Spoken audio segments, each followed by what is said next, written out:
Pagsapit ng tanghali hanggang kaninang hapon, bumuhos yung mga nag-file ng Certificates of Candidacy dito sa Manila Hotel. At tama ka dyan, isa si Pastor Apollo Kibuloy. Pastor Apollo Kibuloy is running for Senator of the Republic of the Philippines. Kasi gusto niya maging part ng solusyon ng ating bansa. Kahit nakakulong, humabol sa huling araw ng COC filing si Kingdom of Jesus Christ leader, Pastor Apollo Kibuloy. Pasado alauna, isang authorized representative ang nagsumite ng kanyang COC bilang kandidato ng Workers and Peasants Party. Kung ano po yung ginawa ni Pastor Kibuloy sa KOJC, yung kingdom, yung sa Tamayong, sa lahat sa buong mundo, yun ang gagawin po niya sa buong Pilipinas bilang isang senador.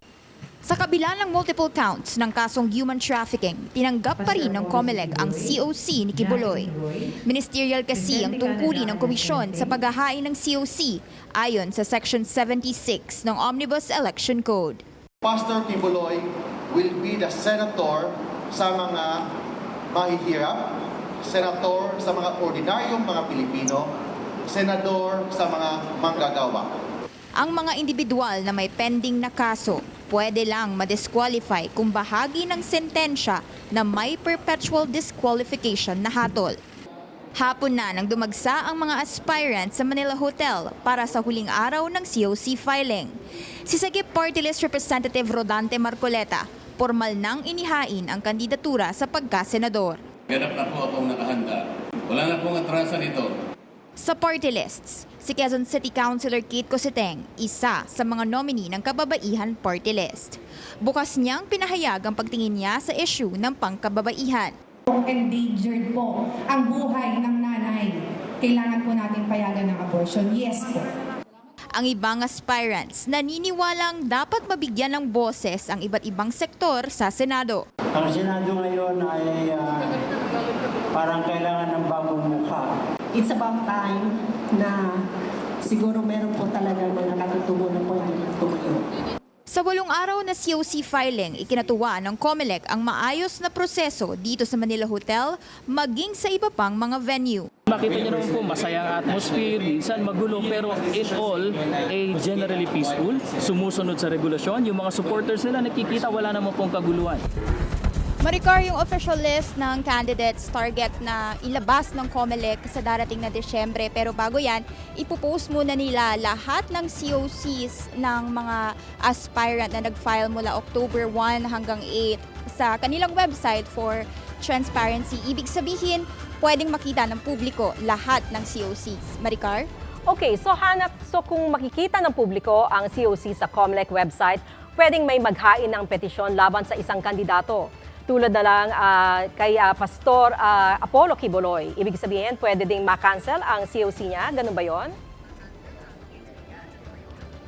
Maricar, posibleng mag-file ng petition to cancel ang isang individual sa COC ng isang kandidato o aspirant tulad ni Kibuloy kung merong nakikitang posibleng dahilan kung bakit kailangan itong i-cancel. No? Halimbawa, meron tayong nakitang maling impormasyon doon sa COC niya. Merong 25 days mula sa araw ng COC filing, which is today, October 8. Doon na sila pwedeng mag-file ng petition to cancel gaya ng material misrepresentation. At kung nuisance candidate naman, merong 5 days mula doon sa araw ng COC filing para mag-file ng petisyon. Maricar? Okay, bukod kina Kibuloy, Marcoleta at iba pa, sino pa ang mga naghain ng kandidatura ngayong araw, huling araw? Actually, Maricar, marami yung nag-file ngayong hapon. No? Isa dyan, yung sikat na TV host na si Willie Revillame. Nag-file siya ng COC sa kanyang pagkasenador. Ito ay pagkatapos niyang ihayag sa kanyang TV show na meron siyang mahalagang desisyon na gagawin. Naghahain din ng kandidatura si dating Commissioner on Audit, Commissioner Hailey Mendoza, na nagbanggit na ang halos 3 decades niya sa kanyang paglaban sa korupsyon ay patunay na qualified siya maging senador. Tatakbo rin si dating Executive Secretary Vic Rodriguez na nagpakilalang tunay na oposisyon at nangakong lalabanan niya ang korupsyon. Ayon sa kanya, nakuha niya yung endorsement ni dating Pangulong Rodrigo Duterte. Nagsumiti rin ng kanilang Certificates of Nomination and Acceptance ang ARTE party list na nagtatangkang makakuha ng pwesto sa Kongreso the next year. Layunin nilang i-represent yung Filipino creatives at mga manggagawa sa textile at fashion industry. Si Lloyd Lee, yung asawa ni Miss Universe Philippines National Director Shamsi Supsup, ang kanilang first nominee. Samantala, yung si Bac Party List na since 2001 hindi pa natatalo, muling naghain para sa re-election. Ayon kay incumbent Representative Eddie Villanueva, isusulong nila ang death penalty para sa mga opisyal ng gobyerno na mapapatunayang nagnakaw ng more than 100 million mula sa kaban ng bayan. Maricar? Okay. So far, meron bang mga major issues na na-report ang COMELEC sa filing? Maricar, good news, zero crime rate yung naitala ng Philippine National Police from October 1 to 8. Yan ay ayon sa COMELEC. Bukod dun sa mga power outages na hindi naman gaanong nakaapekto sa COC filing, particular na dun sa Northern Luzon na sinalanta ni Typhoon Julian, walang major issues yung nireport ng COMELEC. Balik sa'yo, Maricar. Maraming salamat, Hannah T.